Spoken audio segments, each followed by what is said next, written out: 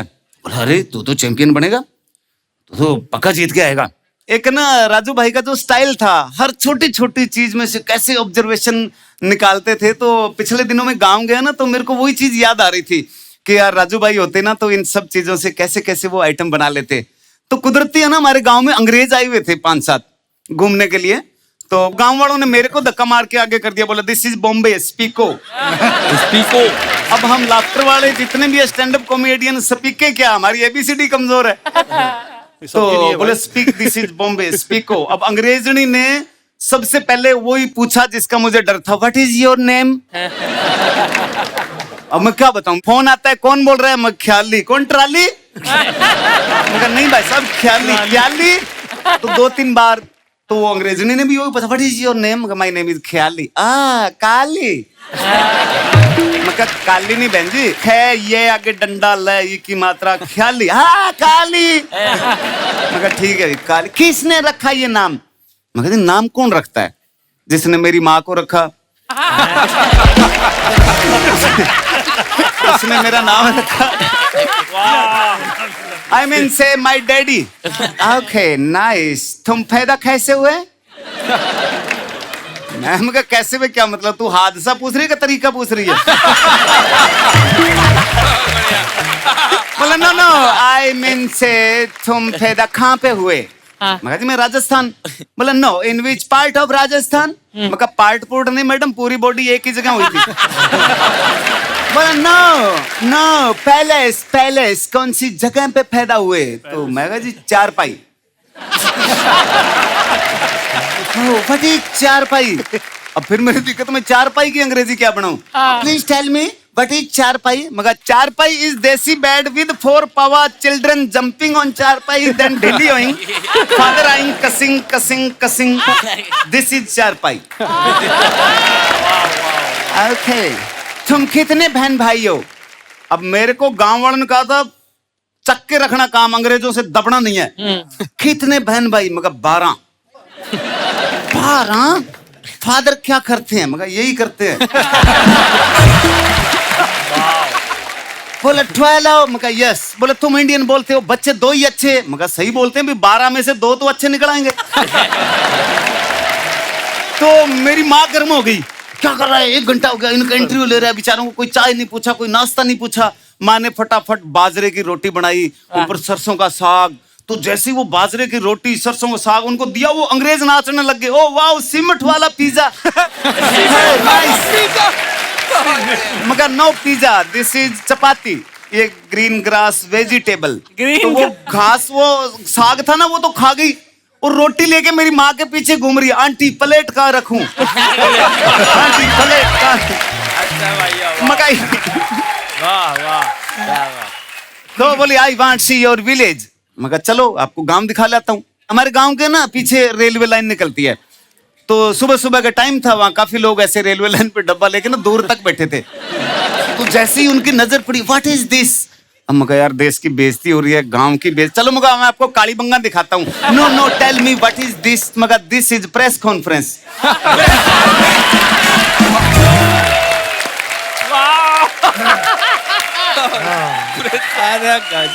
तो ये आइटम मैंने बहुत पहले राजू भाई को सुनाई थी, तो राजू भाई ने इसमें ऐड किया कि ये दिस इज प्रेस कॉन्फ्रेंस ये क्यों कर रहे हैं कि ये सुबह सुबह यहां बैठ के फैसला लेते हैं कि आप अंग्रेजों को कितने दिन का वीजा देना है। जीवन में जो एक तरह से राजू भाई से सीखने का ये मिलता है कि हमेशा हम हंसते रहें, खुश रहें। देखो टेंशन तो हर चीज के इंसान के दौर में जीवन में आती है। मैं भी सब जो कपिल भाई ने बताया ना, सब गरीब गुजारे से निकले। पहली नौकरी मेरी स्विमिंग पूल पे चौकीदार रहा, फिर मैंने 6 साल कपड़ा मिल में नौकरी की। अब जब सब सेट हो गया कि मैं कपड़ा मिल में नौकरी कर रहा हूँ, थिएटर कर रहा हूँ, तो मेरा ये हाथ पूरा मशीन में आ गया। 13 जगह से टूटा ये। 13 महीने एडमिट रहा, 8 ऑपरेशन हुए, कई डॉक्टर काम करना सीख गए थे। तो मेरे को हर 7वें दिन खोल लेते थे, कहते सरिया लगाना है भाई साहब, यहाँ पेच लगाने हैं। मगर लगाओ, मैं बेला ही हूँ। तुम काम सीखो, किसी को कमी नहीं आनी चाहिए। हाँ, अब मेरे हाथ में इतना प्लास्टर, सारा दिन हॉस्पिटल में, और मेरे सारा भूख लग रही है, खा रहा हूँ, सो रहा हूँ, घूम रहा हूँ। मैं अपने आप को समझाता था, आए रखिए जाए रखिए, जो मन में है वो गाए रखिए। टूटा है हाथ तो क्या हुआ, ख्याली कहीं ना कहीं फंसाए रखिए। तो टेंशन को हराने का सबसे अच्छा तरीका, अपने काम की स्पीड को बढ़ाइए।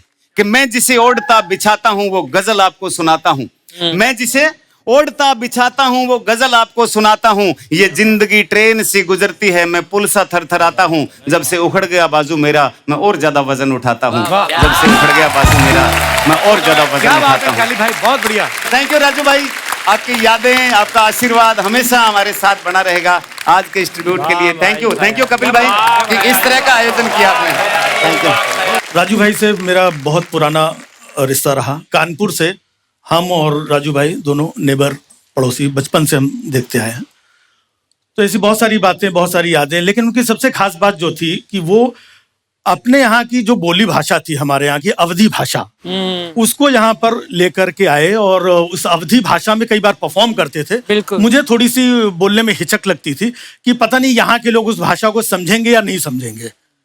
और जैसा कि अब ये कुत्ते वाला मैटर बताया, ऐसे बहुत सारे ऑब्जेक्ट्स को वो बोल करके बताते थे, करते थे। अच्छा, उनका छोटा जोक भी होता था ना उनका, जिस जोक में हमको लगता था यार तो बहुत मामूली सा जोक है, उसमें भी बड़े ठहाके लगवा देते थे। कभी कभी 1 लाइन के जोक कि एक सुखी पति था। क्या बात है, बहुत अच्छे। किसका था पता नहीं। बहुत बढ़िया। तो ऐसे एक महिला को मैंने देखा, उनके 4 बच्चे, लेकिन चारों बच्चों के बीच में 5-5 साल का गैप था। तो मैंने उनसे पूछा कि 5-5 साल का गैप हर बच्चे में कैसे मेंटेन किया आपने? तो बोले मेरे पति MLA हैं।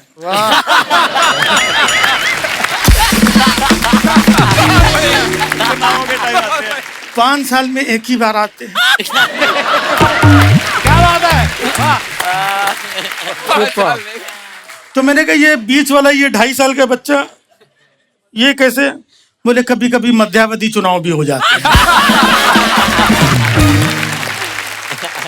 मुझे याद है राजू भाई का वो एक्ट जब उन्होंने किया था, दत्त साहब का निधन हुआ था, तो शाम को उन्होंने एक्ट बनाया राजू भाई ने। हम लोग मिले तो सुना रहे थे कि किस तरीके से मैयत में भी हंसी निकल आती है।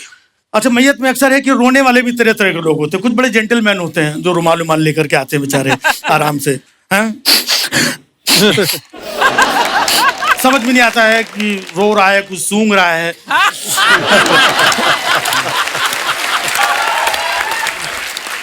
कि जुकाम हो गया क्या, मतलब अपने अंदर अंदर रुमाल के रो लेते हैं। कुछ लोग बाहर से ही इतने दहाड़े मार करके रोते, अरे आते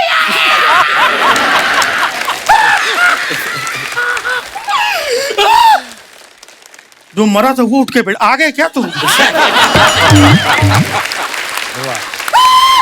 वो फिर मर गए। ओह गॉड। अच्छा, सबसे ज्यादा परेशान कौन होता है ऐसे टाइम पे? जो एक्सपायर हुआ है उसकी पत्नी सबसे ज्यादा परेशान, सबसे ज्यादा दुख।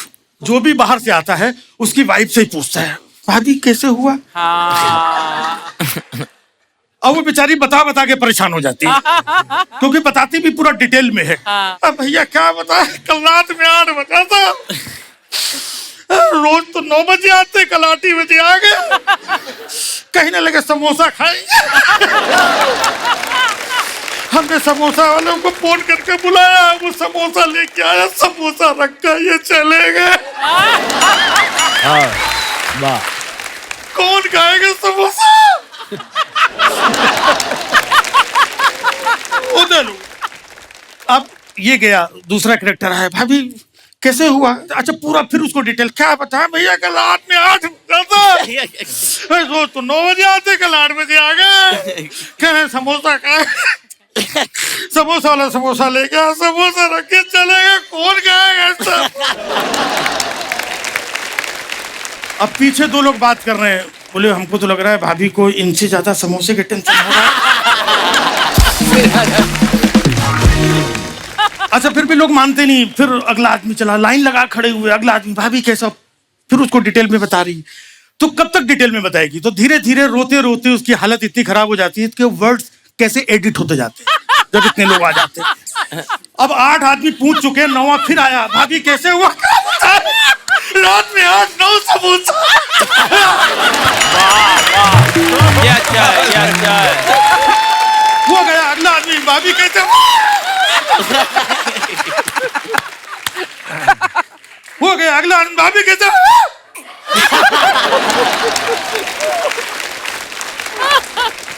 फिर आया, भाभी कैसे हुआ?